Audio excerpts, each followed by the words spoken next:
জীবনে এমন একটা মুহূর্ত কি আসেনি যখন মনে হয়েছে সব শেষ হয়ে গেছে? যখন মনে হয়েছে কোথাও যাওয়ার জায়গা নেই, কেউ বোঝার নেই, আর এগিয়ে যাওয়ার শক্তি নেই? যখন রাতের অন্ধকারে একা শুয়ে বুকের ভেতরটা এত ভারী লেগেছে যে নিঃশ্বাস নিতেও কষ্ট হয়েছে? যদি এই প্রশ্নের উত্তর হ্যাঁ হয়, তাহলে আজকের এই কথাগুলো শুধু তোমার জন্যই বলা হচ্ছে। আর যদি মনে করো এখন সব ভালো আছে, তাহলেও এই কথাগুলো শোনো, কারণ জীবন যে কোনো মুহূর্তে বদলে যায়, আর যে মানুষ আগে থেকে প্রস্তুত থাকে ঝড় তাকে ভাঙতে পারে না।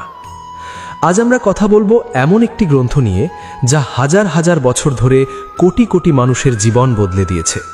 যে গ্রন্থের একটি শ্লোক পড়লে মনে হয় কেউ সরাসরি তোমার হৃদয়ের সাথে কথা বলছে। সেই গ্রন্থের নাম শ্রীমদ্ ভগবদ্গীতা। আর আজ শ্রীকৃষ্ণ কথা চ্যানেলে আমরা এই মহাপবিত্র গ্রন্থের সারমর্ম সহজ বাংলা ভাষায় তোমাদের সামনে তুলে ধরব।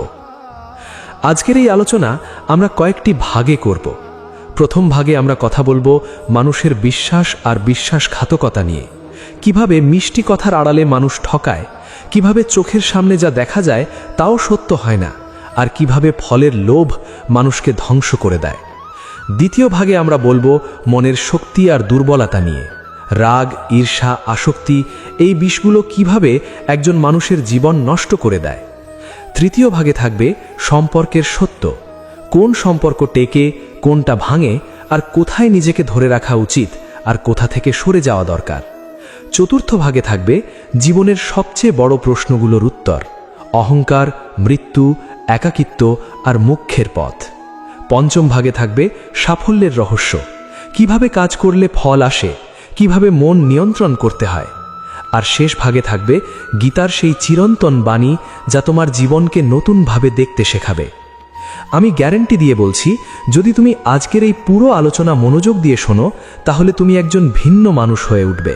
তোমার দেখার চোখ বদলে যাবে, সমস্যাগুলো ছোট লাগবে, আর জীবনের প্রতিটি কঠিন মুহূর্তে তুমি শক্তি খুঁজে পাবে।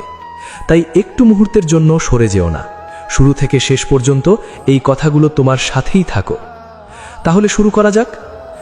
আজ থেকে হাজার হাজার বছর আগে কুরুক্ষেত্রের সেই মহারণের ময়দানে দুই পক্ষের লক্ষ লক্ষ সৈন্য যখন যুদ্ধের জন্য প্রস্তুত, তখন অর্জুন তার রথে বসে হঠাৎ ভেঙে পড়লেন। তার হাত থেকে গান্ডীব ধনুক পড়ে গেল, চোখ দিয়ে জল পড়তে লাগলো। সামনে দেখতে পাচ্ছেন তার নিজের ভাই, গুরু, আত্মীয়, বন্ধু, প্রিয়জন সবাই যুদ্ধের জন্য দাঁড়িয়ে আছে।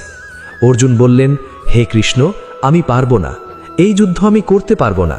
এই মানুষগুলোকে হত্যা করে আমি কি পাবো? রাজ্য, ধন? না, আমি চাই না এইসব।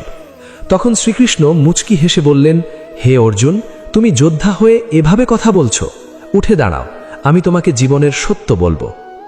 সেই মুহূর্ত থেকে শুরু হলো গীতার মহান সংলাপ। শ্রীকৃষ্ণ অর্জুনকে যা বলেছিলেন তা শুধু একটি যুদ্ধের কথা ছিল না, সেটা ছিল জীবনের প্রতিটি যুদ্ধের কথা, প্রতিটি মানুষের ভেতরের যুদ্ধের কথা। ভয়, সংশয়, দুঃখ, হতাশা, ক্রোধ, লোভ, মোহ, এই সব থেকে কিভাবে মুক্তি পাওয়া যায় তার কথা।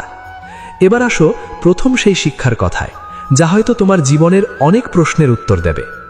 ভাবো একবার, তোমার জীবনে কেউ আছে যে তোমার সামনে সব সময় হাসে, তোমার প্রশংসা করে, তোমাকে বলে তুমি সেরা, তুমি অসাধারণ, তোমার মতো কেউ নেই।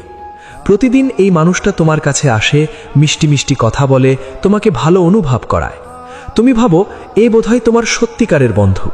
কিন্তু একটু চোখ খুলে দেখো, এই মানুষটা কি কোনো কারণ ছাড়াই তোমার প্রশংসা করছে, নাকি প্রতিবার সে তোমার কাছে কিছু চাইছে? প্রতিবার সে তোমার প্রশংসা করার পরে একটা ছোট্ট অনুরোধ করছে, একটা কাজ করিয়ে নিচ্ছে। গীতায় শ্রীকৃষ্ণ বলেছেন, যারা অত্যন্ত মিষ্টি কথা বলে এবং মাত্রাতিরিক্ত প্রশংসা করে তাদের থেকে সাবধান থাকো, কারণ মানুষ তখনই এভাবে মিষ্টি কথা বলে যখন তার নিজের কোনো স্বার্থ থাকে, যখন তাকে তোমার কাছ থেকে কিছু নিতে হয়, যখন তোমাকে দিয়ে কোনো কাজ করিয়ে নিতে হয়। এই কথাটা একটু গভীরে ভাবো। আজকের দুনিয়ায় চারদিকে তাকাও, দোকানদার মিষ্টি কথা বলে কারণ সে তোমার কাছে জিনিস বিক্রি করতে চায়, রাজনীতিবিদ মিষ্টি কথা বলে কারণ সে তোমার ভোট চায়, অফিসের সহকর্মী প্রশংসা করে কারণ সে তার কাজটা তোমাকে দিয়ে করিয়ে নিতে চায়। এমনকি অনেক সময় কাছের মানুষও মিষ্টি কথা বলে যখন তার কোনো প্রয়োজন থাকে। এটা মানে এই নয় যে দুনিয়ার সবাই খারাপ, এটা মানে হলো তুমি যখন বুঝতে পারবে কে সত্যিকারের ভালোবাসে আর কে শুধু কাজের জন্য ভালো সাজছে, তখন তুমি অনেক দুঃখ আর ঠকে যাওয়া থেকে বাঁচবে। একটা সত্যিকারের বন্ধু কখনো শুধু প্রশংসা করে না, সে প্রয়োজনে তোমার মুখের ওপর সত্য কথাও বলে। সে তোমার ভুল ধরিয়ে দেয়। সে তোমাকে আঘাত করলেও সেই আঘাত তোমার ভালোর জন্য। কিন্তু যে শুধু মিষ্টি কথা বলে, যে কখনো তোমার ভুল ধরে না, যে সবসময় তোমাকে সঠিক বলে, সে আসলে তোমার বন্ধু নয়। সে তোমার চারপাশে কোনো উদ্দেশ্য নিয়ে ঘুরছে। জীবনে বিনামূল্যে প্রশংসা পাওয়া যায় না। প্রতিটি প্রশংসার পেছনে একটা মূল্য আছে। সেই মূল্য হয়তো টাকায় হিসাব হয় না, কিন্তু তোমার সময়, শ্রম, বিশ্বস্ততা, সম্পদ, এগুলোর কোনো না কোনো মূল্য তোমাকে দিতে হয়। তাই চোখ খুলে রাখো, হৃদয় দিয়ে ভালোবাসো, কিন্তু বুদ্ধি দিয়ে বিচার করো। এর পরেই আসে আরেকটি গভীর শিক্ষা। চোখে যা দেখছো তাই সত্য নয়। এই কথাটা শুনতে অদ্ভুত লাগতে পারে, কিন্তু ভাবো একবার, তুমি কি কখনো এমন কাউকে বিশ্বাস করেছো যাকে দেখে মনে হয়েছিল একদম সৎ, একদম ভালো মানুষ, আর পরে জানতে পেরেছো সে আসলে সম্পূর্ণ অন্যরকম? তুমি কি কখনো কোনো পরিস্থিতি দেখে এক ধারণা করেছো আর পরে বুঝেছো বিষয়টা সম্পূর্ণ অন্য ছিল? গীতায় বলা হয়েছে, যা চোখে দেখা যাচ্ছে তাকেও তৎক্ষণাৎ বিশ্বাস করা উচিত নয়। বিশ্বাস করার ক্ষেত্রে তাড়াহুড়ো করা উচিত নয়, কারণ এই দুনিয়া মায়ার জগৎ। এখানে যা দেখা যায় তার অনেক কিছুই বাস্তব নয়। আজকের যুগে এই কথা আরও বেশি প্রাসঙ্গিক। সোশ্যাল মিডিয়ায় মানুষ নিজেদের যে ছবি দেয় তা কি আসল জীবনের ছবি? না। কেউ তার কষ্টের দিনের ছবি দেয় না, কেউ তার ব্যর্থতার গল্প বলে না। সবাই সাফল্য, সুখ, হাসি দেখায়। তুমি দেখে ভাবো ওর জীবন কত সুন্দর, কিন্তু সেই মানুষটার ভেতরে হয়তো কত যন্ত্রণা আছে সেটা তুমি জানো না। এই যে তাড়াতাড়ি বিচার করার প্রবণতা, এটাই আমাদের অনেক সম্পর্ক নষ্ট করে, অনেক ভুল বোঝাবুঝি তৈরি করে। তাই গীতার এই শিক্ষা মনে রাখো, যা দেখছো তার উপর নির্ভর করে সিদ্ধান্ত নেওয়ার আগে একটু থামো, একটু ভাবো, একটু গভীরে যাও, তাহলে অনেক ভুল এড়ানো যাবে। এবার আসি আরেকটি গুরুত্বপূর্ণ কথায়, যা হয়তো তোমার জীবনের সবচেয়ে বড় সমস্যার মূলে আছে। তুমি কি কখনো লক্ষ্য করেছো যে তুমি যত বেশি কিছু চাও তত বেশি অশান্তিতে থাকো? যখন কোনো ইচ্ছা পূরণ হয়, সাথে সাথে আরেকটা ইচ্ছা মাথা তোলে। এই চাওয়ার শেষ নেই। এক চাকরি পেলে মনে হয় আরও ভালো চাকরি দরকার, একটা বাড়ি হলে মনে হয় আরও বড় বাড়ি দরকার, একটা গাড়ি হলে মনে হয় আরও দামি গাড়ি দরকার। এই চাওয়ার চক্রের মধ্যে পড়ে মানুষ কোনোদিন সত্যিকারের সুখ পায় না। গীতায় শ্রীকৃষ্ণ বলেছেন, যে মানুষ সবসময় ফলের আকাঙ্ক্ষা করে কাজ করে সে কখনো সন্তুষ্ট হতে পারে না, কারণ তার মন সবসময় নতুন নতুন শিখরে পৌঁছতে চায়। আর যখন সে তার প্রত্যাশা অনুযায়ী ফল পায় না, তখন সে হতাশ হয়, দুঃখী হয়। শ্রীকৃষ্ণ অর্জুনকে বলেছিলেন, তোমার অধিকার কেবল কর্মে, ফলে নয়। ফল কর্মের আশা না করে কাজ করে যাও, নিষ্ঠার সাথে, সততার সাথে, নিঃস্বার্থভাবে কাজ করো। তখন দেখবে জীবনে এমন সুখ আসবে যা তুমি কল্পনাও করনি। কিন্তু যদি ফলের হিসেব করতে করতে কাজ করো, তাহলে না কাজ ঠিকমতো হবে, না ফল আসবে মন মতো। এই কথাটা আধুনিক জীবনে কিভাবে কাজ করে ভাবো। একজন ডাক্তার যদি শুধু টাকার জন্য রোগী দেখেন, তাহলে তার মন থেকে সেবা আসে না। কিন্তু যে ডাক্তার সত্যিকারের মানুষকে সুস্থ করতে চান, তিনি এমন কাজ করেন যা হাজার মানুষের জীবন বদলে দেয়। আর সেই মানুষের কাছে টাকাও আসে, যশও আসে, শান্তিও আসে। একজন শিল্পী যদি শুধু বিখ্যাত হওয়ার জন্য ছবি আঁকে, তার ছবিতে প্রাণ থাকে না। কিন্তু যে শিল্পী ভালোবেসে আঁকে, তার প্রতিটি আঁচড়ে একটা গল্প থাকে। সেই গল্প মানুষের মন ছুঁয়ে যায়। তাই গীতার এই শিক্ষা তোমার জীবনে প্রয়োগ করো। যা কাজ করছো মন দিয়ে করো, ফলের চিন্তা বাদ দাও, প্রক্রিয়ায় মনোযোগ দাও, দেখবে ফল নিজে থেকেই আসবে। কিন্তু এখানেই শেষ নয়। গীতায় আরও একটি গভীর কথা আছে, যা আমাদের পরচর্চার অভ্যাস সম্পর্কে। আমরা অনেক সময় অন্যের সম্পর্কে কথা বলি, অমুকের এই দোষ, তমুকের ওই সমস্যা, পাশের বাড়ির মেয়ের এই হয়েছে, অফিসের বসের ওটা হয়েছে। এই পরচর্চা আমাদের কাছে যেন বিনোদন মনে হয়, কিন্তু গীতায় বলা হয়েছে, যখন আমরা অন্যদের নিয়ে পরচর্চা করি, তখন তাদের ভাগ্যের দুঃখ কষ্ট আমাদেরই ভোগ করতে হয়। অন্যের প্রতি খারাপ অনুভূতি রাখা, খারাপ চিন্তা করা, ঈর্ষান্বিত হওয়া, এসব আসলে নিজেকেই ক্ষতি করা। ভাবো একবার, যখন তুমি কাউকে নিয়ে রাগ করো বা ঈর্ষা করো, তখন কষ্ট কে পাচ্ছে? সেই মানুষটা না, সে হয়তো সম্পূর্ণ নিজের জীবনে সুখী। কষ্ট পাচ্ছ তুমি, তোমার মন অশান্ত হচ্ছে, তোমার ঘুম নষ্ট হচ্ছে, তোমার স্বাস্থ্য খারাপ হচ্ছে। তাই গীতা বলছে, অন্যের সম্পর্কে খারাপ চিন্তা বাদ দাও। এটা শুধু নৈতিকতার কথা নয়, এটা তোমার নিজের মঙ্গলের কথা। এই প্রথম অংশে আমরা শিখলাম যে মিষ্টি কথায় ভুলে যাওয়া ঠিক নয়। যা দেখি তা সত্য নাও হতে পারে। ফলের আশায় কাজ না করে কাজের মধ্যে নিজেকে ঢেলে দিতে হবে। আর অন্যের সম্পর্কে খারাপ চিন্তা আসলে নিজেকেই ক্ষতি করে। পরের অংশে আমরা কথা বলবো মনের আশ্রয়, রাগের বিষ আর ঈশ্বরের উপর বিশ্বাস নিয়ে। তুমি কি কখনো ভেবেছো যে জীবনের সবচেয়ে কঠিন মুহূর্তে তুমি কার কাছে ছুটে যাও? যখন বুকের ভেতরটা ভেঙে পড়ে, যখন মনে হয় আর পারছি না, যখন সব দিক থেকে অন্ধকার ঘিরে ধরে, তখন তুমি কার হাত ধরো? কাউকে ফোন করো? কোনো বন্ধুর কাছে যাও? পরিবারের কাউকে খোঁজো? এটা স্বাভাবিক, মানুষ সামাজিক প্রাণী, একা থাকতে পারে না। কিন্তু গীতায় শ্রীকৃষ্ণ এমন একটা কথা বলেছেন যা প্রথমে শুনলে হয়তো একটু কঠিন লাগবে, কিন্তু গভীরে ভাবলে বুঝবে এটাই সবচেয়ে বড় সত্য। শ্রীকৃষ্ণ বলেছেন, মানুষের মধ্যে নিজের আশ্রয় খোঁজা বন্ধ করো। অন্যের ওপর নির্ভর করা তোমাকে দুর্বল করে দেয়, তোমার নিজের ওপর বিশ্বাস নষ্ট করে দেয়। যে মানুষ মনে করে যে এই ব্যক্তিটি আমার আশ্রয়, বিপদে এই মানুষটি আমাকে বাঁচাবে, সেই মানুষটি কঠিন সময়ে সবচেয়ে বেশি একা হয়ে পড়ে। কেন? কারণ মানুষ মানুষের জন্য যতটুকু করতে পারে তার একটা সীমা আছে। প্রতিটি মানুষের নিজের জীবনের বোঝা নিয়ে চলছে, প্রতিটি মানুষের নিজের দুঃখ আছে, নিজের সমস্যা আছে, নিজের সীমাবদ্ধতা আছে। তাই যখন তুমি কারো উপর সম্পূর্ণভাবে নির্ভর করো এবং সেই মানুষটি তোমার প্রত্যাশা পূরণ করতে পারে না, তখন তুমি ভেঙে পড়ো। মনে হয় সে তোমাকে ছেড়ে গেছে, সে তোমাকে ধোঁকা দিয়েছে। কিন্তু আসলে সে তোমাকে ধোঁকা দেয়নি, তুমি তার উপর এমন একটা দায়িত্ব চাপিয়ে দিয়েছিলে যা সে বহন করার ক্ষমতা রাখে না। তাহলে আশ্রয় কোথায় পাবে? শ্রীকৃষ্ণ বলছেন, কেবল ঈশ্বরকেই নিজের আশ্রয় করো। যখনই কোনো বিপদ আসবে, তিনি কাউকে না কাউকে তোমার সাহায্যের জন্য পাঠাবেন, কিন্তু সেই সাহায্য কখন আসবে, কিভাবে আসবে, কার মাধ্যমে আসবে, সেটা তোমার ঠিক করে দেওয়ার দরকার নেই। তুমি শুধু বিশ্বাস রাখো। এই কথাটা শুনতে সহজ মনে হলেও বাস্তবে অনেক কঠিন, কারণ আমাদের মন সবসময় নিশ্চয়তা চায়। আমরা জানতে চাই ঠিক কে আসবে, কখন আসবে, কিভাবে সমস্যা সমাধান হবে।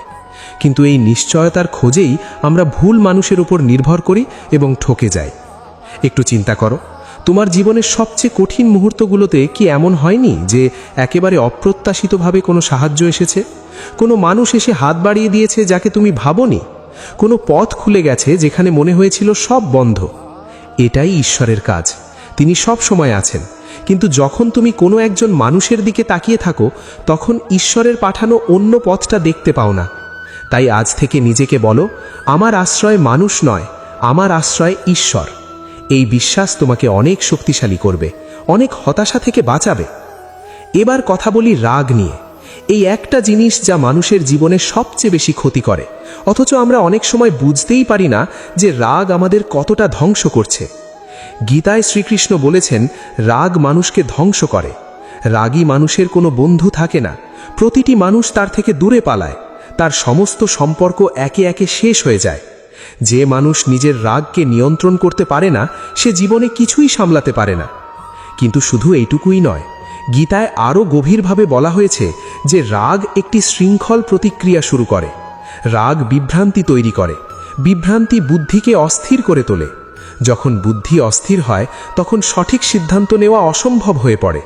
আর যখন ভুল সিদ্ধান্ত নেওয়া হয়, তখন মানুষ নিজেই ধ্বংস হয়ে যায়। এটা একটু বিজ্ঞানের দৃষ্টিতেও ভাবো।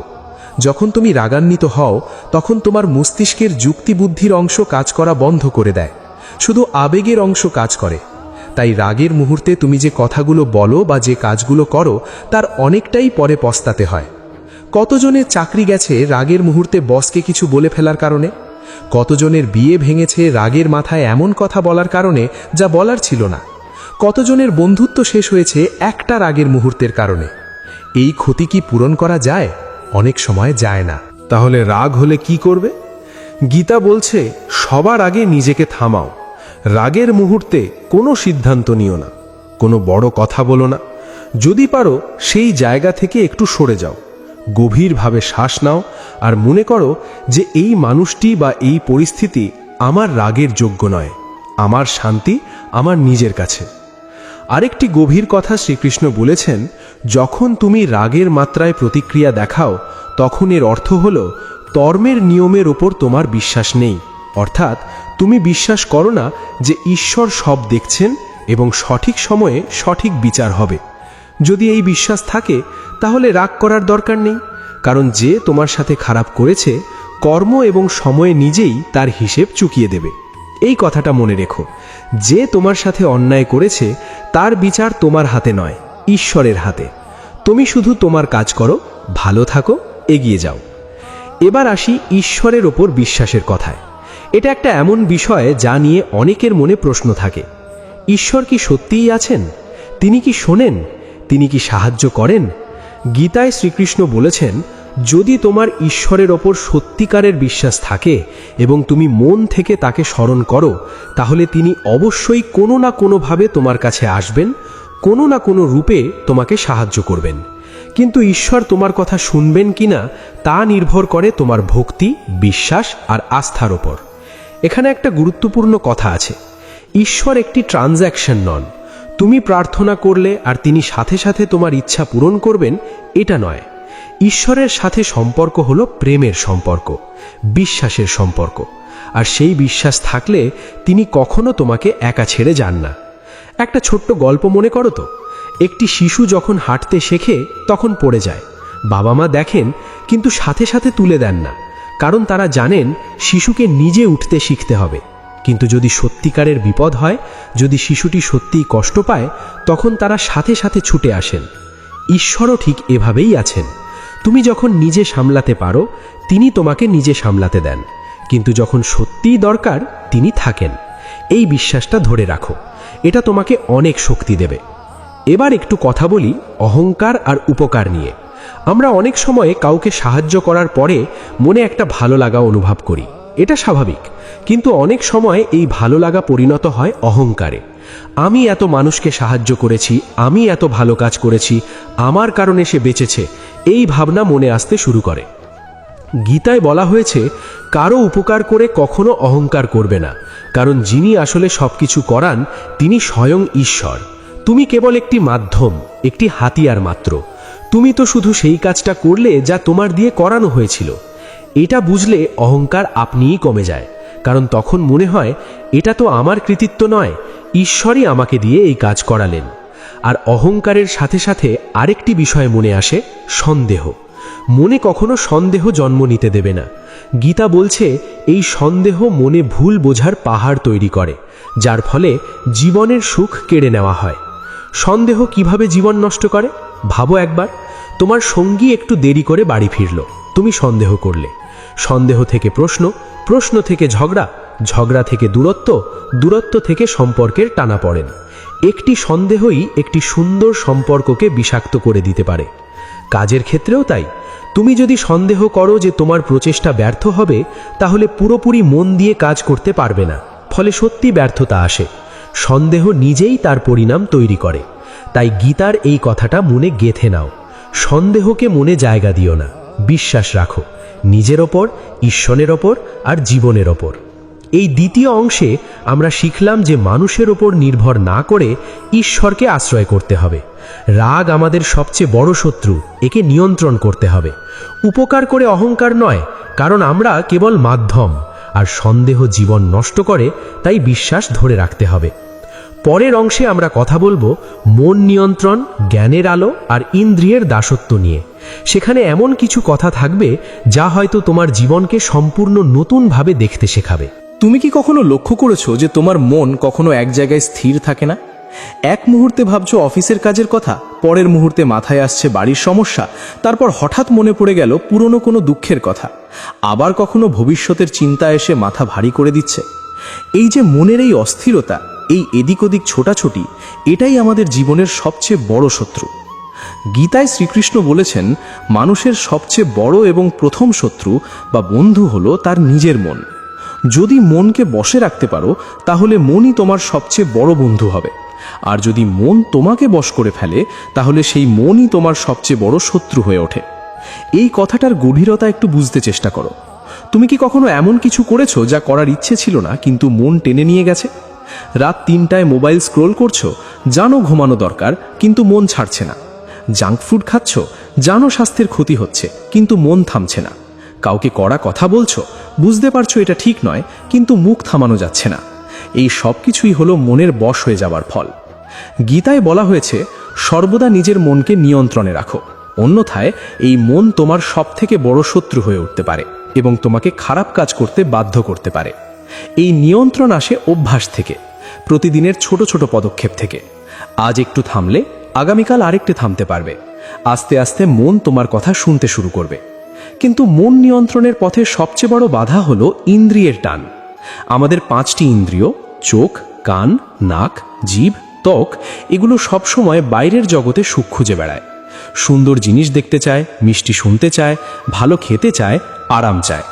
এই চাওয়াগুলো স্বাভাবিক, কিন্তু যখন এই চাওয়াগুলো নিয়ন্ত্রণের বাইরে চলে যায় তখনই সমস্যা শুরু হয়। গীতায় বলা হয়েছে, খারাপ অভ্যাস, খারাপ জিনিস এবং বাহ্যিক সৌন্দর্যের প্রতি মানুষ তখনই আকৃষ্ট হয় যখন সে তার ইন্দ্রিয়ের দাস হয়। আর যখন মানুষ ইন্দ্রিয়ের ওপর নির্ভরশীল হয় তখন কাম, অলসতা আর লোভের মতো খারাপ অভ্যাস মনকে দখল করে নেয়। এটা আজকের যুগে কতটা প্রাসঙ্গিক ভাবো একবার। সোশ্যাল মিডিয়া ঠিক এই ইন্দ্রিয়ের দুর্বলতাকে কাজে লাগিয়েই তৈরি করা হয়েছে। প্রতিটি নোটিফিকেশন, প্রতিটি লাইক, প্রতিটি নতুন ভিডিও, এগুলো তোমার মস্তিষ্কের ডোপামিন ছাড়ে, একটা ভালো লাগার অনুভূতি দেয়। আর সেই ভালো লাগার জন্য তুমি বারবার ফিরে যাও। ঘন্টার পর ঘন্টা কেটে যায়, কিন্তু শেষে কি পেলে? একটা ফাঁকা অনুভূতি। কারণ ইন্দ্রিয়ের সুখ সাময়িক, এটা কখনো স্থায়ী তৃপ্তি দেয় না। গীতা বলছে, যতক্ষণ তুমি তোমার ইন্দ্রিয়গুলোকে নিজের নিয়ন্ত্রণে রাখবে ততক্ষণ কোনো দুঃখ তোমাকে বিচলিত করতে পারবে না। এই নিয়ন্ত্রণই প্রকৃত শক্তি, এই নিয়ন্ত্রণই প্রকৃত স্বাধীনতা। কিন্তু এই নিয়ন্ত্রণ আসবে কোথা থেকে? এখানেই আসে জ্ঞানের কথা। গীতায় বলা হয়েছে, ঠিক যেমন একটি ছোট জ্বলন্ত প্রদীপের আলোয় তীব্র অন্ধকারকেও দূর করা যায়, তেমনি যখন তুমি মনের অজ্ঞানতায় ভরা অন্ধকার ঘরে ইতিবাচক চিন্তার তেল ঢেলে জ্ঞানের আলো জ্বালাবে, তখন অজ্ঞানতার অন্ধকার স্বয়ংক্রিয়ভাবে শেষ হয়ে যায়। এই উপমাটা কতটা সুন্দর ভাবো একবার। তুমি অন্ধকার ঘরে দাঁড়িয়ে লাঠি দিয়ে অন্ধকারকে মারতে পারবে না, চিৎকার করে অন্ধকার দূর করতে পারবে না, কিন্তু একটা ছোট্ট আলো জ্বালালেই অন্ধকার পালিয়ে যায়। ঠিক তেমনি মনের ভেতরের ভয়, হতাশা, রাগ, ঈর্ষা, এগুলোকে সরাসরি লড়াই করে তাড়ানো কঠিন।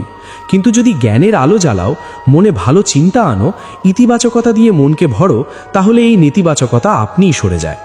জ্ঞান মানে কি শুধু বই পড়া?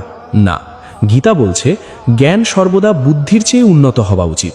অর্থাৎ শুধু বুদ্ধি দিয়ে হিসেব করলেই হবে না, সেই হিসেবের পেছনে যদি সত্যিকারের জ্ঞান না থাকে তাহলে সেই বুদ্ধি বিপথে যায়। রাবণের কথাই ধরো, রাবণ ছিলেন অত্যন্ত বুদ্ধিমান মানুষ। 4 বেদ, 6 শাস্ত্র সব মুখস্থ ছিল। তিনি একজন মহান পণ্ডিত ছিলেন, কিন্তু তিনি জ্ঞানী ছিলেন না, কারণ তার সেই জ্ঞান তার জীবনে প্রতিফলিত হয়নি। সেই জ্ঞান তাকে বিনম্র করেনি, ন্যায়পরায়ণ করেনি। তার অজ্ঞানতা তাকে রাগী, কামুক এবং অহংকারী করে তুলেছিল, আর সেই অহংকারই তার মৃত্যুর কারণ হয়েছিল। তাই গীতা বলছে, শুধু জ্ঞান অর্জন করলেই হবে না, সেই জ্ঞান নিজের জীবনে প্রয়োগ করতে হবে। বেদ ও পুরাণ পড়ার কোনো ফায়দা নেই যতক্ষণ না তুমি সেগুলোতে বলা কথাগুলো নিজের জীবনে বাস্তবায়ন করছো এবং সেগুলো মেনে চলছো। এটা আজকের যুগেও সমানভাবে সত্য। কতজন মানুষ আছেন যারা প্রচুর বই পড়েছেন, অনেক জ্ঞান অর্জন করেছেন, কিন্তু নিজের জীবনে সেই জ্ঞানের একটুও প্রতিফলন নেই। পরিবারের সাথে ব্যবহার খারাপ, কর্মক্ষেত্রে অসৎ, নিজের প্রতি অমনোযোগী। এই মানুষগুলো বুদ্ধিমান হতে পারে, কিন্তু জ্ঞানী নয়। প্রকৃত জ্ঞানী মানুষ কেমন হয়? গীতা বলছে, একজন জ্ঞানী মানুষ কখনো ইন্দ্রিয় সুখে আনন্দ পান না, অর্থাৎ বাইরের জিনিস তাকে নিয়ন্ত্রণ করতে পারে না। সুখ, দুঃখ, প্রশংসা, নিন্দা, শীত, গ্রীষ্ম, মান, অপমান, এসব তার মনে কোনো বড় প্রভাব ফেলে না। সে সব কিছুতে সমভাব রাখতে পারে। এটা কি সম্ভব? হ্যাঁ, সম্ভব, কিন্তু এটা রাতারাতি হয় না। এটা আসে ধীরে ধীরে, প্রতিদিনের অভ্যাস থেকে, প্রতিদিনের সাধনা থেকে। এবার আসি আরেকটি গুরুত্বপূর্ণ কথায়। মানুষের চিন্তাভাবনা আর অভ্যেস কিভাবে তৈরি হয়? গীতায় বলা হয়েছে, মানুষের মন পরিবর্তনশীল। আমাদের চিন্তা করার ধরন এবং অভ্যেস তেমন হবে যেমন মানুষ ও পরিবেশের মধ্যে আমরা বেশি সময় কাটাবো। মানুষ জীবনে তাই করে যা সে দেখে, শোনে আর বোঝে। এই কথাটা কতটা গভীর একটু ভাবো।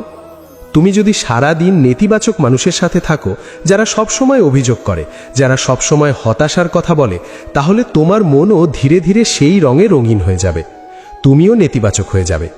কিন্তু যদি তুমি এমন মানুষদের সাথে থাকো যারা ইতিবাচক, যারা স্বপ্ন দেখে, যারা কঠিন পরিস্থিতিতেও হাল ছাড়ে না, তাহলে তোমার মনেও সেই শক্তি আসবে। তুমিও স্বপ্ন দেখতে শুরু করবে, তুমিও এগিয়ে যেতে চাইবে। তাই গীতার এই শিক্ষা থেকে একটা কাজ করো আজই। তোমার জীবনে কারা আছে সেটা একবার ভাবো। কোন মানুষগুলো তোমাকে ভালো করে, কোন মানুষগুলো তোমাকে টেনে ধরে, কোন পরিবেশ তোমাকে বাড়তে সাহায্য করে আর কোন পরিবেশ তোমাকে আটকে রাখে। সেই অনুযায়ী তোমার পরিবেশ পরিবর্তন করার চেষ্টা করো। এবার আসি একটা কথায়, যা হয়তো অনেকে শুনেছ কিন্তু সত্যিকার অর্থে বোঝনি। গীতায় বলা হয়েছে, যে জ্ঞান কেবল তোমার মধ্যে সীমাবদ্ধ তা নিরর্থক। যে জ্ঞান সমাজ ও বিশ্বের কোনো উপকারে আসে না, তার কোনো ফায়দা নেই। জ্ঞান অর্জন করো এবং তা অন্যের সাথে ভাগ করো, যাতে অন্যদের জীবন আরও ভালো হয়। এই কথাটা আমাদের আজকের কথার সাথেও মিলে যায়। তুমি আজ যা শিখছো, এটা শুধু নিজের জন্য নয়, এটা তোমার পরিবারের জন্য, তোমার বন্ধুদের জন্য, তোমার সমাজের জন্য। তুমি যদি একটু ভালো হও, তোমার চারপাশের মানুষগুলো একটু ভালো হবে। এই পরিবর্তনটা ছোট মনে হলেও এর প্রভাব অনেক বড়। এবার আসি একটা প্রশ্নে, যা অনেকের মনে আসে। ভালো কাজ করলে কি সবসময় ভালো ফল পাওয়া যায়, আর খারাপ কাজ করলে কি সবসময় শাস্তি হয়? গীতায় শ্রীকৃষ্ণ বলেছেন, যদি কাজ ভালো হয় তবে তার ফল অবশ্যই দেওয়া হবে, আর যদি কাজ খারাপ হয় তবে তার শাস্তিও অবশ্যই হবে। আমি অতীত, বর্তমান এবং ভবিষ্যতে ঘটা প্রতিটি ঘটনার ফলাফল দেখতে পাই। কিন্তু এখানে একটা গুরুত্বপূর্ণ বিষয় আছে। ফল কখন আসবে সেটা ঈশ্বর ঠিক করেন, তুমি নয়। হয়তো তুমি ভালো কাজ করেছো আর এখনই ফল চাইছো, কিন্তু ফল আসতে সময় লাগতে পারে। এই সময়টাতে ধৈর্য ধরে থাকতে হবে। গীতা বলছে, সময়ের আগে এবং ভাগ্যের অতিরিক্ত কেউ কখনো কিচ্ছু পায় না। এই কথাটা মেনে নেওয়া কঠিন, কিন্তু এটাই সত্য।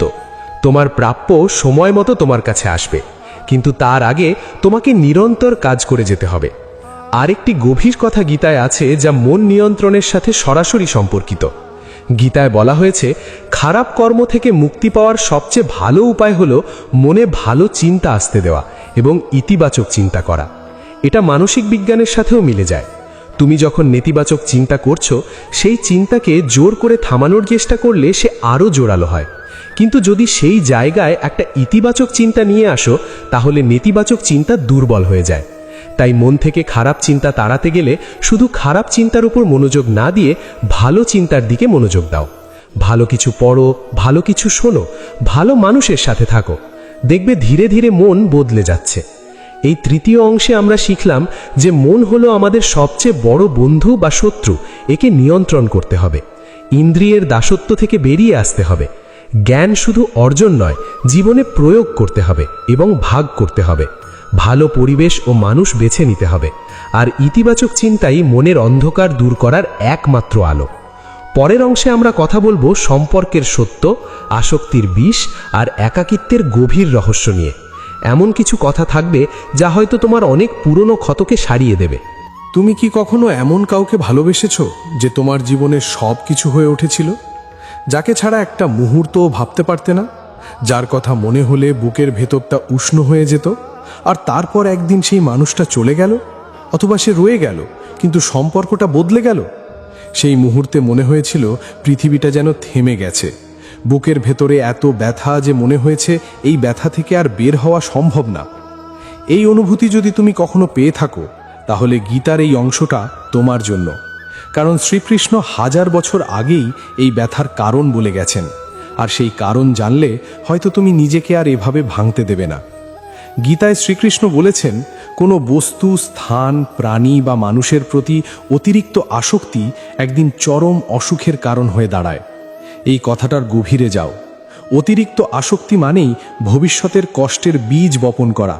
মহাভারতের ধৃতরাষ্ট্রের কথা মনে করো। তিনি ছিলেন হস্তিনাপুরের রাজা, কিন্তু তার সিংহাসনের প্রতি এবং পুত্র দুর্যোধনের প্রতি এত অতিরিক্ত আসক্তি ছিল যে সেই আসক্তি তাকে অন্ধ করে দিয়েছিল। আক্ষরিক অর্থে তিনি জন্ম থেকে অন্ধ ছিলেন, কিন্তু সেই আসক্তি তাকে বিবেকের দিক থেকেও অন্ধ করে দিয়েছিল। তিনি জানতেন দুর্যোধন ভুল করছে, তিনি জানতেন পাণ্ডবরা ন্যায়ের পক্ষে, কিন্তু পুত্রের প্রতি আসক্তি তাকে সত্যের পক্ষে দাঁড়াতে দেয়নি। আর সেই একটি আসক্তির পরিণামে লক্ষ লক্ষ মানুষের মৃত্যু হয়েছিল, একটি বিশাল সভ্যতা ধ্বংস হয়েছিল।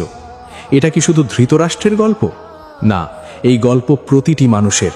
তুমিও কি কোনো সম্পর্কে এতটা আসক্ত হয়ে পড়েছিলে যে সেই আসক্তি তোমার বিচার বুদ্ধি কেড়ে নিয়েছিল? তুমি জানতে সম্পর্কটা ঠিক নেই, কিন্তু ছাড়তে পারছিলে না। তুমি জানতে সেই মানুষটা তোমার জন্য ভালো নয়, কিন্তু তবুও তার কাছে ছুটে যেতে। এটাই আসক্তির বিষ। এই বিষ ধীরে ধীরে কাজ করে, তুমি বুঝতেও পারো না কখন সেটা তোমাকে পুরোপুরি গ্রাস করে নিয়েছে। গীতা বলছে, কেবল সেই ব্যক্তি জীবনে সন্তুষ্ট থাকতে পারেন যিনি অল্পতেই খুশি এবং যার বেশি কিছু পাওয়ার আকাঙ্ক্ষা নেই। এই কথাটা মানে এই নয় যে তুমি স্বপ্ন দেখবে না বা লক্ষ্য রাখবে না। এই কথাটার মানে হলো তুমি যা আছে তা নিয়ে কৃতজ্ঞ থাকবে, আর যা চাও তার জন্য চেষ্টা করবে, কিন্তু সেটা না পেলে ভেঙে পড়বে না। এই যে ভারসাম্য, এটাই গীতা শেখানো সবচেয়ে কঠিন কিন্তু সবচেয়ে মূল্যবান শিক্ষা। এবার আসি সম্পর্কের সত্য নিয়ে। গীতায় বলা হয়েছে, যেখানে সম্পর্কের মর্যাদা ভেঙে যায় সেখানে কেবল বিনাশ থাকে। কেউ তোমার থেকে বড় হোক বা ছোট, যদি সে সম্পর্কের মর্যাদা নষ্ট করে তাহলে সেই সম্পর্ক কখনো টিকতে পারে না। সম্পর্ক তখনই কাজ করে যখন দুজন মানুষ একে অপরকে সম্মান দেয়, গুরুত্ব দেয়, যখন কেউ নিজের স্বার্থে সীমা লঙ্ঘন করে না। যে সম্পর্কে কোনো সীমা নেই, একে অপরের প্রতি কোনো সম্মান নেই, সেটা আজ হোক বা কাল শেষ হয়ে যায়। এই কথাটা তোমার নিজের সম্পর্কগুলোর দিকে তাকিয়ে ভাবো। তোমার জীবনে কি এমন কেউ আছে যে তোমাকে সম্মান করে না, যে তোমার কথার মূল্য দেয় না, যে তোমার অনুভূতিকে গুরুত্ব দেয় না? তাহলে সেই সম্পর্কটা নিয়ে গভীরে ভাবার সময় এসেছে। কারণ যে সম্পর্কে তুমি সম্মান পাচ্ছ না, সেই সম্পর্কে থেকে তুমি প্রতিদিন একটু একটু করে নিজেকে হারাচ্ছ। তোমার আত্মসম্মান কমছে, তোমার মনের শক্তি কমছে। আর যে মানুষ নিজেকে ভালো রাখতে পারে না, সে অন্য কাউকে ভালো রাখতে পারে না। এবার আসি এমন একটা বিষয়ে যা হয়তো তোমাকে একটু অস্বস্তিতে ফেলবে, কিন্তু এটা জানা খুব দরকার। গীতায় বলা হয়েছে, অনেক সময় জীবনে এমন মানুষ থাকে যারা তোমার সামনে ভালোবাসা দেখায় কিন্তু আড়ালে ক্ষতি করে। এমন মানুষ সেই কলসির মতো যার মুখে অমৃত কিন্তু ভেতরে বিষ। তুমি যা পান করছো তা অমৃত ভাবছো, কিন্তু বাস্তবে সেটা বিষ। তুমি কি তোমার জীবনে এমন কাউকে চেনো যে তোমার মুখের সামনে মিষ্টি কথা বলে আর পেছনে তোমার সম্পর্কে খারাপ কথা বলে? যে তোমার কাছের মানুষ সেজে আসলে তোমার ক্ষতি করছে? এমন মানুষকে চেনার উপায় কি? তাদের কথা আর কাজ মিলিয়ে দেখো। যে মানুষ সত্যিকারের বন্ধু, সে কথা আর কাজে এক। আর যে মানুষ ভেতরে বিষ রাখে, তার কথা আর কাজের মধ্যে পার্থক্য থাকে। একটু সতর্কভাবে দেখলেই বুঝতে পারবে।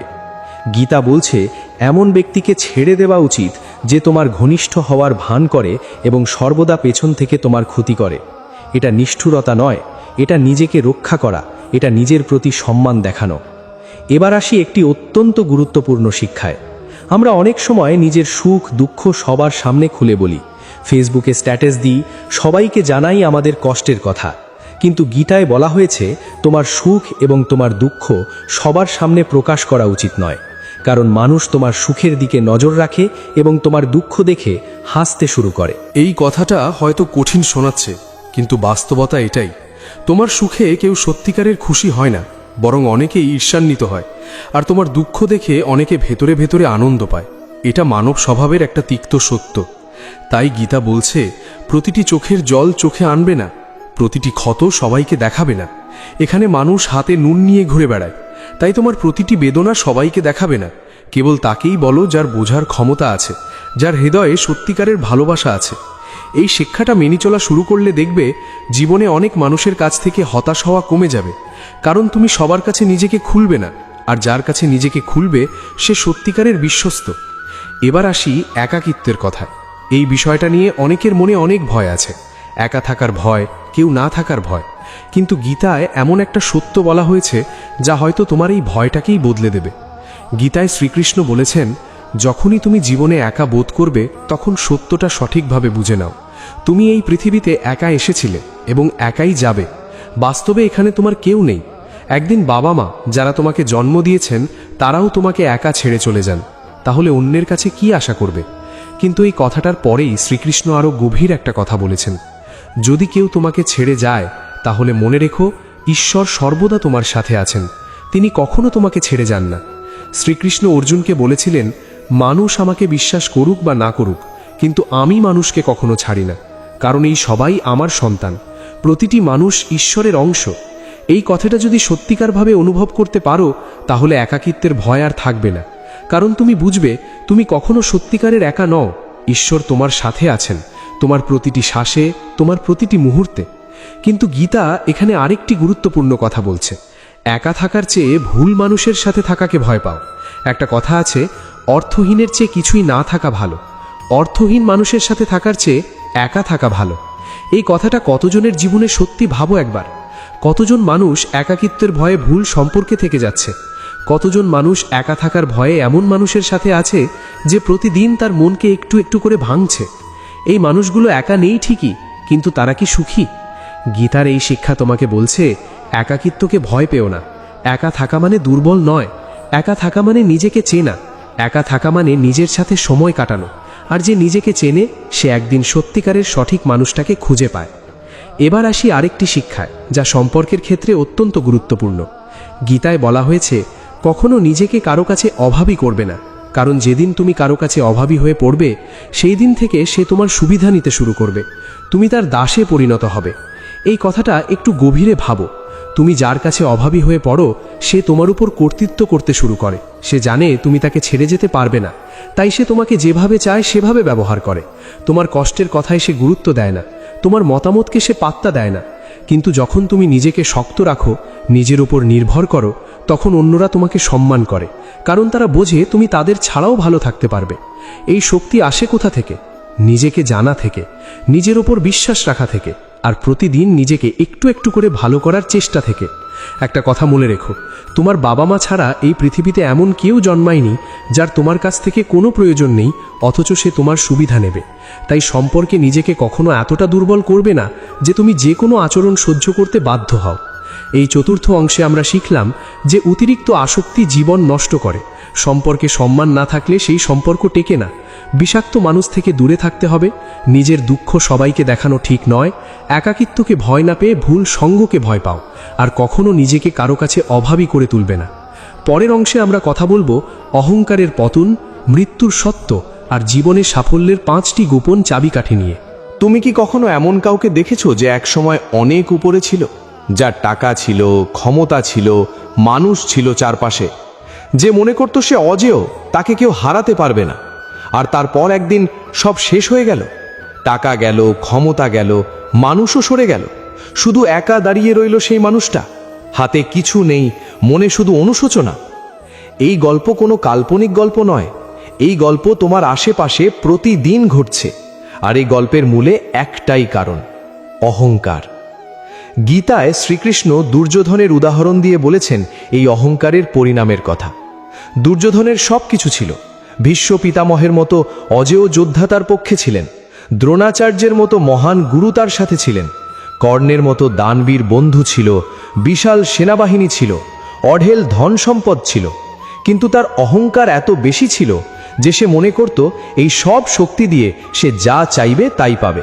সে পাণ্ডবদের ন্যায্য অধিকার দিতে রাজি ছিল না, সে শান্তির প্রস্তাব ফিরিয়ে দিয়েছিল। সে মনে করেছিল তার ক্ষমতার সামনে কেউ দাঁড়াতে পারবে না। কিন্তু পরিণামে কি হয়েছিল? কুরুক্ষেত্রের যুদ্ধে তার সমস্ত শক্তি ধুলায় মিশে গিয়েছিল, তার প্রিয়জনেরা একে একে মারা গিয়েছিল, আর শেষ পর্যন্ত সেই অহংকারী দুর্যোধন নিজেও মৃত্যুবরণ করেছিল। সেই অহংকারই ছিল তার বিনাশের কারণ। গীতায় শ্রীকৃষ্ণ বলেছেন, কখনো নিজের অর্থ, পদমর্যাদা এবং ক্ষমতার ওপর অহংকার করা উচিত নয়, কারণ যারা নিজেদের অর্থের অহংকারে বা ক্ষমতার অহংকারে অন্যদের অপমান করে, অন্যদের কষ্ট দেয়, একদিন তাদের সেই ভুলই তাদের ধ্বংস করে দেয়। এই কথাটা আজকের দুনিয়ায় কতটা সত্য ভাবো একবার।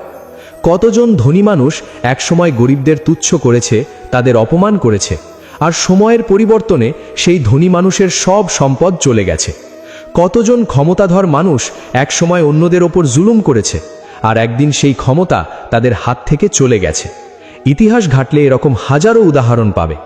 তাই গীতার এই শিক্ষা মনে গেঁথে নাও। জীবনে যাই পাও না কেন, যতই সফল হও না কেন, যতই মহান মানুষ হও না কেন, কখনো অন্যের সামনে নিজের অহংকার দেখাবে না, কারণ অহংকার পতনের আগে আসে, আর বিনম্রতা উত্থানের আগে আসে। একটু ভাবো, সবচেয়ে মহান মানুষগুলো কেমন ছিলেন? গান্ধীজি কি অহংকারী ছিলেন? না। রবীন্দ্রনাথ কি নিজের প্রতিভা নিয়ে দম্ভ করতেন? না। যারা সত্যিকারের মহান তারা সব সময় বিনম্র, কারণ তারা জানে এই জগতে সব কিছু ঈশ্বরের দেওয়া। আজ যা আছে কাল নাও থাকতে পারে, তাই অহংকার করার কিছু নেই।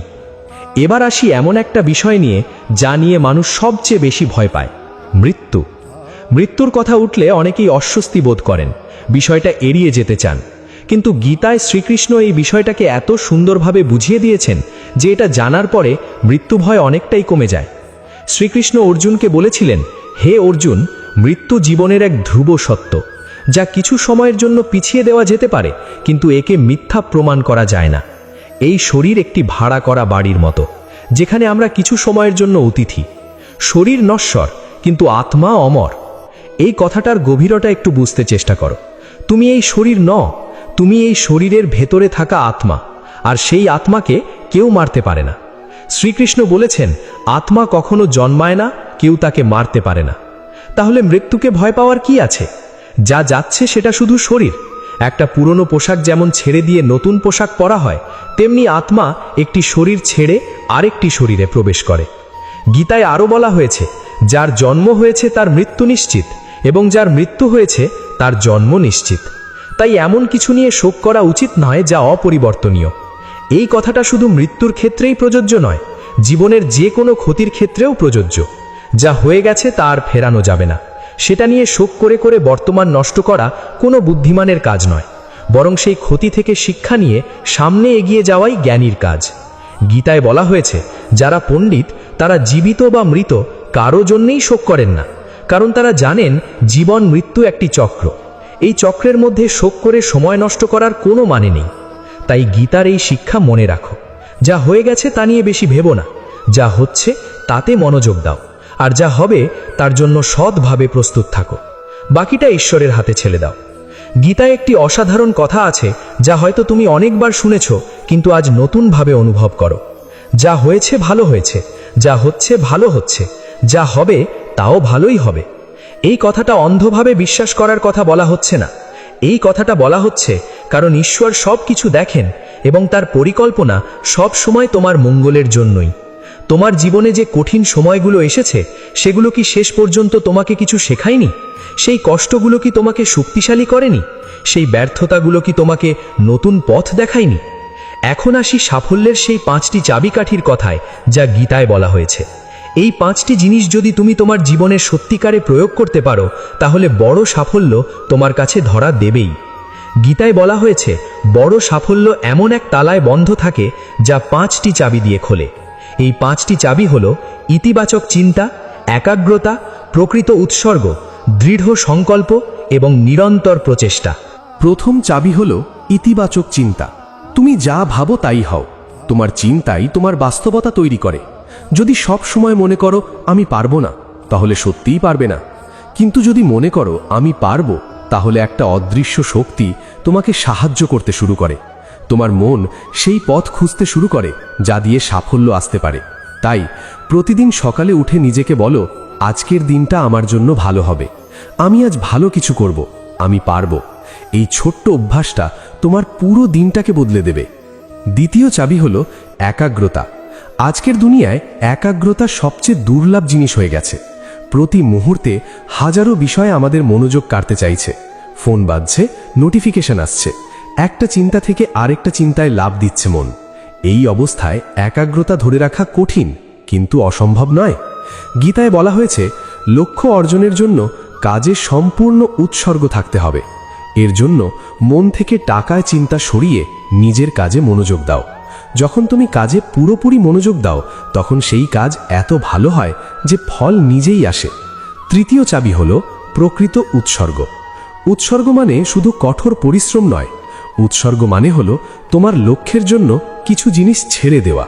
হয়তো কিছু আরামের সময় ছাড়তে হবে, হয়তো কিছু বিনোদন ছাড়তে হবে, হয়তো কিছু সম্পর্কে সময় কম দিতে হবে, কিন্তু এই ছেড়ে দেওয়াটাই পরে বড় পাওয়ার পথ তৈরি করে। চতুর্থ চাবি হলো দৃঢ় সংকল্প।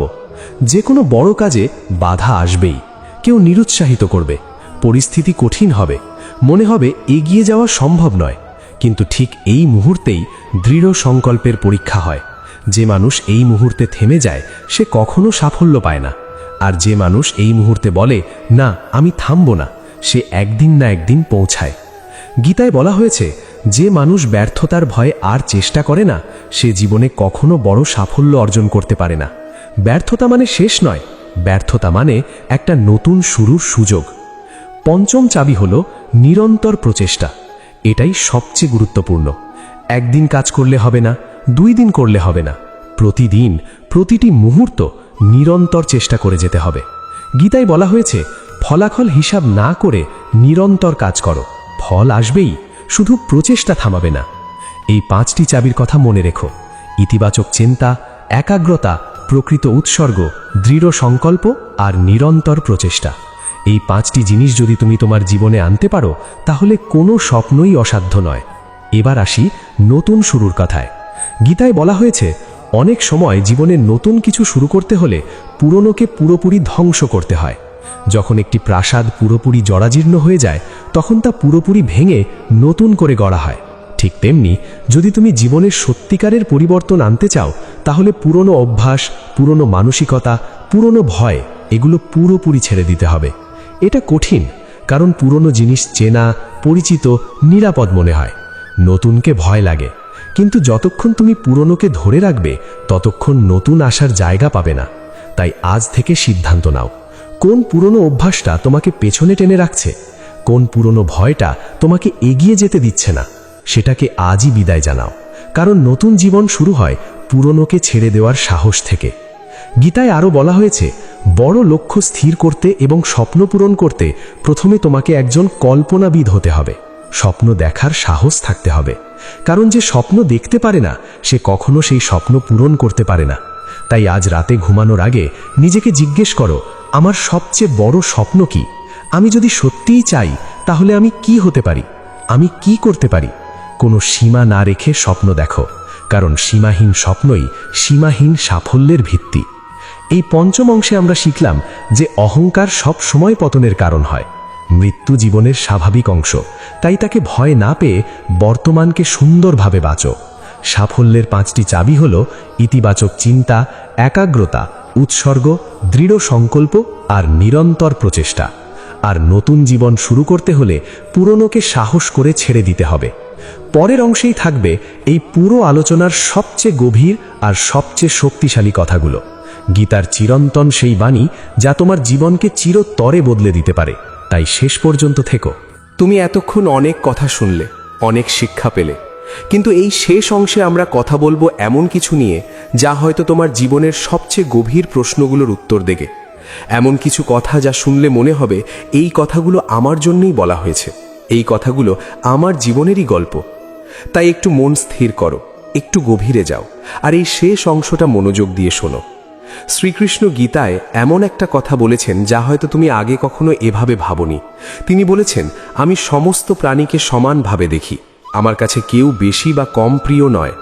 এই কথাটার গভীরতা একটু বোঝার চেষ্টা করো। ঈশ্বরের চোখে তুমি আর একজন ধনী মানুষ সমান, তুমি আর একজন গরিব মানুষ সমান, তুমি আর একজন বিখ্যাত মানুষ সমান। ঈশ্বর কাউকে বেশি ভালোবাসেন না, কাউকে কম ভালোবাসেন না, তিনি সবাইকে সমানভাবে দেখেন। তাহলে এই পৃথিবীতে যে বৈষম্য আছে, যে অবিচার আছে, সেটা কিভাবে হচ্ছে?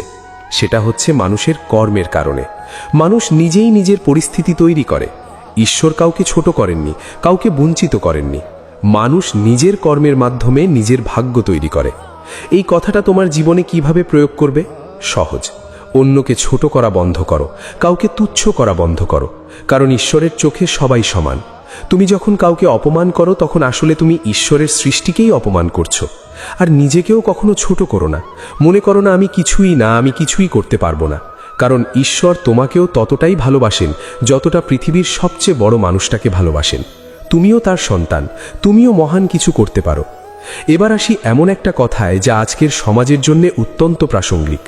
গীতায় শ্রীকৃষ্ণ বলেছেন, যখনই পৃথিবীতে পাপ, অহংকার এবং অধর্ম চরম সীমায় পৌঁছায়, তখন তাদের ধ্বংস করে পুনরায় ধর্ম প্রতিষ্ঠার জন্য আমি অবশ্যই অবতার গ্রহণ করি। এই কথাটা শুনে অনেকে ভাবেন ঈশ্বর আসবেন আর সব ঠিক করে দেবেন, কিন্তু গীতার গভীর অর্থ হলো অন্য কিছু। ঈশ্বর অবতার গ্রহণ করেন মানুষের মাধ্যমেই। যখন একজন মানুষ সত্যের পক্ষে দাঁড়ায়, অন্যায়ের বিরুদ্ধে কথা বলে, সৎভাবে জীবনযাপন করে, তখন সেই মানুষের মধ্য দিয়েই ঈশ্বর কাজ করেন। তাই তুমিও ঈশ্বরের একটি মাধ্যম হতে পারো। তোমার একটি সৎ কাজ, তোমার একটি ভালো সিদ্ধান্ত, তোমার একটি সাহসী পদক্ষেপ, এগুলো এই পৃথিবীকে একটু ভালো করতে পারে। ছোট মনে হলেও এই পরিবর্তনটা অনেক বড়। এবার আসি দানের কথায়। গীতায় বলা হয়েছে, যিনি দানকে নিজের কর্তব্য মনে করে কোনো স্বার্থ ছাড়াই অভাবী মানুষকে সাহায্য করেন, সেই দানকে সাত্ত্বিক দান বলা হয়। এখানে গুরুত্বপূর্ণ শব্দ হলো কর্তব্য এবং স্বার্থ ছাড়া। আমরা অনেক সময় দান করি, কিন্তু মনে মনে ভাবি এর বিনিময়ে কি পাবো, লোকে জানবে কিনা, প্রশংসা পাবো কিনা। কিন্তু সত্যিকারের দান হলো সেটা যেটা তুমি করো কারণ এটা তোমার দায়িত্ব, কারণ তুমি পারো তাই করো, কোনো প্রতিদান ছাড়া, কোনো স্বীকৃতি ছাড়া। এই ধরনের দান কেবল অন্যের জীবন বদলায় না, তোমার নিজের আত্মাকেও সমৃদ্ধ করে। তোমার ভেতরে এক অদ্ভুত শান্তি আসে, এক অদ্ভুত পূর্ণতার অনুভূতি আসে। তাই আজ থেকে প্রতিদিন অন্তত একটি ছোট্ট কাজ করো কারোর জন্য, বিনিময়ে কিছু নাচে। দেখবে এই অভ্যেসটা তোমার পুরো জীবনকে বদলে দেবে। এবার আসি গীতার সেই কথায় যা মনের শান্তির চাবিকাঠি। গীতায় বলা হয়েছে, আমি করেছি বা আমি সৃষ্টি করেছি, এই ধরনের আকাঙ্ক্ষা ত্যাগ করলেই শান্তি লাভ করা যায়। এই অহম বা আমির ধারণাটাই আমাদের সমস্ত কষ্টের মূল। আমার টাকা, আমার বাড়ি, আমার সম্মান, আমার পরিবার, এই আমার করতে করতে আমরা এত আটকে যাই যে যখন এর কোনোটা হারিয়ে যায় তখন মনে হয় সব শেষ হয়ে গেছে। কিন্তু গীতা বলছে, আসলে কিছুই তোমার নয়। তুমি এই পৃথিবীতে এসেছিলে খালি হাতে, যাবেও খালি হাতে। মাঝখানের এই সময়টুকু তোমাকে দেওয়া হয়েছে ব্যবহার করার জন্য, ভোগ করার জন্য নয়, সেবা করার জন্য। এই বোধটা যদি সত্যিকারভাবে আসে, তাহলে জিনিস হারানোর ব্যথা অনেক কমে যায়। এবার কথা বলি কর্ম আর মোক্ষ নিয়ে। গীতায় বলা হয়েছে, নিরপেক্ষ ও নিঃস্বার্থ কাজ করা ছাড়া মোক্ষ আশা করা বৃথা। কেবল মানুষের কাজই মানুষকে ঈশ্বরের কাছাকাছি নিয়ে যায়, অথবা সেই কাজই তোমাকে ঈশ্বর থেকে দূরে সরিয়ে দেয়। এই কথাটার মানে হলো, তোমার প্রতিটি কাজই একটি সিদ্ধান্ত। প্রতিটি মুহূর্তে তুমি হয় ঈশ্বরের দিকে এক পদক্ষেপ এগিয়ে যাচ্ছ, অথবা এক পদক্ষেপ পিছিয়ে যাচ্ছ। সৎ কাজ, ভালো কাজ, নিঃস্বার্থ কাজ তোমাকে ঈশ্বরের কাছে নিয়ে যায়, আর মিথ্যা, প্রতারণা, স্বার্থপরতা তোমাকে দূরে সরিয়ে দেয়। তাই প্রতিটি কাজের আগে একটু থামো, ভাবো এই কাজটা কি সৎ, এই কাজটা কি কাউকে কষ্ট দেবে, এই কাজটা কি আমার আত্মাকে সমৃদ্ধ করবে। যদি উত্তর হ্যাঁ হয় তাহলে করো, যদি না হয় তাহলে থামো। এবার আসি পরিবার আর সমাজের প্রতি দায়িত্বের কথায়। গীতায় বলা হয়েছে, পরিবার আর সমাজে দান করা এবং পূর্ণ নিষ্ঠা ও সততার সাথে নিজের দায়িত্ব পালন করা, ধর্ম অনুসরণ করা এক মহান তপস্যা। আমরা অনেক সময় মনে করি আধ্যাত্মিক হতে হলে সংসার ছেড়ে দিতে হবে, সব কিছু ত্যাগ করতে হবে। কিন্তু গীতা বলছে, না, তোমার পরিবারের প্রতি তোমার দায়িত্ব পালন করাটাই একটি মহান তপস্যা। তোমার সন্তানকে ভালো মানুষ হিসাবে গড়ে তোলাটাই একটি মহান সাধনা। তোমার বাবা মায়ের সেবা করাটাই ঈশ্বরের সেবা। তাই সংসার ছেড়ে পালানোর কথা ভেবো না। যেখানে আছো, যে অবস্থায় আছো, সেখান থেকেই সৎভাবে নিষ্ঠার সাথে নিজের দায়িত্ব পালন করো। এটাই সবচেয়ে বড় ধর্ম। গীতায় আরও বলা হয়েছে, কাম, ক্রোধ এবং লোভ হল নরকের তিনটি দরজা। এই তিনটি জিনিস থেকে দূরে থাকাই মোক্ষের পথ। কাম মানে শুধু যৌন আকাঙ্ক্ষা নয়, কাম মানে যে কোনো অতিরিক্ত আকাঙ্ক্ষা, যে কোনো জিনিসের প্রতি অতিরিক্ত টান। ক্রোধ আমরা ইতিমধ্যে আলোচনা করেছি। আর লোভ হলো যা আছে তাতে সন্তুষ্ট না থেকে সবসময় আরও বেশি চাওয়া। এই তিনটি জিনিস যদি তুমি নিয়ন্ত্রণ করতে পারো, তাহলে জীবন অনেক সহজ হয়ে যায়, অনেক শান্তিপূর্ণ হয়ে যায়। এবার আসি গীতার সেই কথায় যা মন জয়ের রহস্য বলে দেয়। গীতায় বলা হয়েছে, যিনি মন জয় করেছেন তিনি ইতিমধ্যেই ঈশ্বরকে লাভ করেছেন, কারণ তিনি শান্তি লাভ করেছেন। সুখ, দুঃখ, শীত, গ্রীষ্ম এবং মান অপমান এমন ব্যক্তির মনে কোনো প্রভাব ফেলবে না। মন জয় করা মানে কি মনকে পাথর বানানো? না, মন জয় করা মানে হলো মন তোমাকে নিয়ন্ত্রণ করবে না, তুমি মনকে নিয়ন্ত্রণ করবে। কেউ তোমাকে গালি দিলে তোমার মন বিচলিত হবে না, কেউ তোমার প্রশংসা করলে তুমি অহংকারী হবে না, সুখে উচ্ছ্বসিত হবে না, দুঃখে ভেঙে পড়বে না, মাঝখানে থাকবে, সমভাবে থাকবে। এই অবস্থাকে গীতায় বলা হয় স্থিতপ্রজ্ঞ। যে মানুষ এই অবস্থায় পৌঁছান, তার জীবনে কোনো পরিস্থিতিই তাকে সত্যিকারভাবে কষ্ট দিতে পারে না, কারণ তার শান্তি বাইরের পরিস্থিতির ওপর নির্ভর করে না, তার শান্তি ভেতর থেকে আসে। এটাই হলো গীতার সবচেয়ে বড় শিক্ষা। সুখ বাইরে নেই, সুখ ভেতরে। শান্তি বাইরে নেই, শান্তি ভেতরে। তুমি যখন এই সত্যটা সত্যিকারভাবে বুঝবে এবং অনুভব করবে, তখন তোমার জীবন সম্পূর্ণ বদলে যাবে। এবার আসি কর্মের সেই চিরন্তন নিয়মের কথায়, যা গীতার সবচেয়ে পরিচিত কিন্তু সবচেয়ে কম বোঝা শিক্ষা। শ্রীকৃষ্ণ অর্জুনকে বলেছিলেন, হে অর্জুন, তোমার অধিকার কেবল কর্মে, তার থেকে পাওয়া ফলে নয়। তাই যখন তুমি কোনো ফলের আশা না করে কাজ করবে, তখনই তুমি ফল পাওয়ার যোগ্য বলে বিবেচিত হবে। এই কথাটা কি কখনো সত্যিকারভাবে অনুভব করেছ? ফলের চিন্তা না করে কাজ করা কেমন হয় ভাবো একবার। তুমি যখন ফলের কথা মাথায় রেখে কাজ করো, তখন প্রতিটি মুহূর্তে হিসেব করছো কতটা এগোলাম, কতটা পেলাম, কতটা পাওয়া উচিত ছিল। এই হিসেবের মধ্যে তুমি পুরোপুরি কাজে মনোযোগ দিতে পারো না, আর তাই কাজও ভালো হয় না। কিন্তু যখন ফলের চিন্তা বাদ দিয়ে কাজে মনোযোগ দাও, তখন সেই কাজ এত ভালো হয় যে ফল নিজেই এসে ধরা দেয়। একজন শিল্পী যখন মন দিয়ে ছবি আঁকেন, প্রতিটি রেখায় ভালোবাসা ঢেলে দেন, তখন সেই ছবি মানুষের হৃদয় স্পর্শ করে। একজন লেখক যখন মন থেকে লেখেন, প্রতিটি শব্দে নিজেকে ঢেলে দেন, তখন সেই লেখা পাঠকের মন বদলে দেয়। এই হলো ফলহীন কর্মের শক্তি। তাই আজ থেকে একটি পরিবর্তন আনো। যা কাজ করছো সেটা করো কারণ তুমি সেটা ভালোবাসো, করো কারণ সেটা করা উচিত, করো কারণ এটা তোমার কর্তব্য। ফলটা ঈশ্বরের হাতে ছেড়ে দাও, দেখবে জীবন কতটা হালকা হয়ে যায়। এবার আসি আমাদের এই দীর্ঘযাত্রার শেষ কথায়। তুমি আজ অনেক কিছু শুনলে, গীতার অনেক শিক্ষা পেলে, কিন্তু এই শিক্ষাগুলো যদি শুধু কানে শোনা হয় আর জীবনে প্রয়োগ না করা হয়, তাহলে সব বৃথা। গীতায় বলা হয়েছে, বেদ ও পুরাণ পড়ার কোনো ফায়দা নেই যতক্ষণ না তুমি সেগুলোতে বলা কথাগুলো নিজের জীবনে বাস্তবায়ন করছো। তাই আজ এই মুহূর্তে একটা সিদ্ধান্ত নাও, একটা। আজকের এই সমস্ত শিক্ষার মধ্যে কোন একটা কথা তোমার মনে সবচেয়ে বেশি লেগেছে? সেই একটা কথাকে আজ থেকেই জীবনে প্রয়োগ করা শুরু করো। হয়তো সেটা হলো ফলের চিন্তা না করে কাজ করা, হয়তো সেটা হলো রাগকে নিয়ন্ত্রণ করা, হয়তো সেটা হলো কারো কাছে অভাবী না হওয়া, হয়তো সেটা হলো ঈশ্বরের উপর বিশ্বাস রাখা। যাই হোক, আজই শুরু করো, কারণ পরিবর্তন কখনো কাল থেকে আসে না, পরিবর্তন আসে আজ থেকে, এই মুহূর্ত থেকে। মনে রেখো গীতার সেই চিরন্তন বাণী, যা হয়েছে ভালো হয়েছে, যা হচ্ছে ভালো হচ্ছে, যা হবে তাও ভালোই হবে। তুমি একা নও, ঈশ্বর তোমার সাথে আছেন, তিনি কখনো তোমাকে ছেড়ে যান না। তোমার প্রতিটি কষ্ট একটি পরীক্ষা, প্রতিটি ব্যর্থতা একটি শিক্ষা, প্রতিটি অন্ধকার মুহূর্ত একটি নতুন ভোরের আগমনী বার্তা। হাল ছেড়ো না, এগিয়ে চলো, কারণ তুমি যতটা ভাবছো তার চেয়ে অনেক বেশি শক্তিশালী। জয় শ্রীকৃষ্ণ। প্রিয় দর্শক বন্ধুরা, আজকের এই দীর্ঘ যাত্রায় তোমাদের সাথে থাকতে পেরে শ্রীকৃষ্ণ কথা পরিবার সত্যিই কৃতজ্ঞ। আজ আমরা শ্রীমদ্ ভগবদ্ গীতার যে অমূল্য শিক্ষাগুলো নিয়ে কথা বললাম, সেগুলো শুধু প্রাচীন কোনো ধর্মগ্রন্থের কথা নয়, এগুলো হলো জীবনের চিরন্তন সত্য। 1000 বছর আগেও এই কথাগুলো সত্য ছিল, আজও সত্য, আর 1000 বছর পরেও সত্য থাকবে।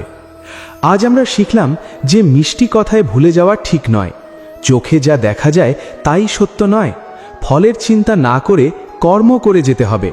রাগ আমাদের সবচেয়ে বড় শত্রু, মানুষের উপর নয়, ঈশ্বরের উপর ভরসা রাখতে হবে। মন নিয়ন্ত্রণই প্রকৃত শক্তি, ইন্দ্রিয়ের দাসত্ব থেকে মুক্তি পেতে হবে। অহংকার পতনের কারণ, মৃত্যুকে ভয় না পেয়ে বর্তমানকে সুন্দরভাবে বাঁচতে হবে। সাফল্যের 5টি চাবি হল ইতিবাচক চিন্তা, একাগ্রতা, উৎসর্গ, দৃঢ় সংকল্প আর নিরন্তর প্রচেষ্টা। আর সবচেয়ে বড় কথা হলো, সুখ বাইরে নেই, সুখ ভেতরে। যদি আজকের এই ভিডিওটা তোমার ভালো লেগে থাকে, যদি এই কথাগুলো তোমার মনে কোনো পরিবর্তন এনেছে, তাহলে এখনই এই ভিডিওটাকে একটা লাইক দাও। তোমার একটা লাইক আমাদের আরও ভালো কন্টেন্ট তৈরি করার অনুপ্রেরণা দেয়। এই ভিডিওটা তোমার পরিবারের সাথে, বন্ধুদের সাথে, প্রিয়জনদের সাথে শেয়ার করো, কারণ এই শিক্ষাগুলো যত বেশি মানুষের কাছে পৌঁছবে, তত বেশি মানুষের জীবন বদলাবে। আর ইউটিউবে যদি এই ভিডিওটা দেখে থাকো, তাহলে এখনই হাইপ বাটনটা চাপো, শ্রীকৃষ্ণ কথার হাইপ করো এবং এই জ্ঞানের আলোকে আরও বেশি মানুষের কাছে ছড়িয়ে দিতে সাহায্য করো। আর সবচেয়ে গুরুত্বপূর্ণ কথা, যদি এখনও শ্রীকৃষ্ণ কথা চ্যানেলটি সাবস্ক্রাইব না করে থাকো, তাহলে এখনই সাবস্ক্রাইব করো, কারণ প্রতিদিন এই চ্যানেলে তোমার জন্য নতুন নতুন জ্ঞান, নতুন নতুন শিক্ষা, নতুন নতুন অনুপ্রেরণা নিয়ে আসা হয়। বেল আইকনটা চাপতে ভুলো না, যাতে প্রতিটি নতুন ভিডিও আসলে তুমি সবার আগে জানতে পারো। শ্রীকৃষ্ণ কথা পরিবারের সাথে থাকার জন্য তোমাকে অনেক অনেক ধন্যবাদ। ঈশ্বর তোমার জীবনকে সুখময় করুন, তোমার প্রতিটি স্বপ্ন পূরণ হোক, তোমার জীবনের প্রতিটি কঠিন মুহূর্তে গীতার এই আলো তোমাকে পথ দেখাক। জয় শ্রীকৃষ্ণ। রাধে রাধে।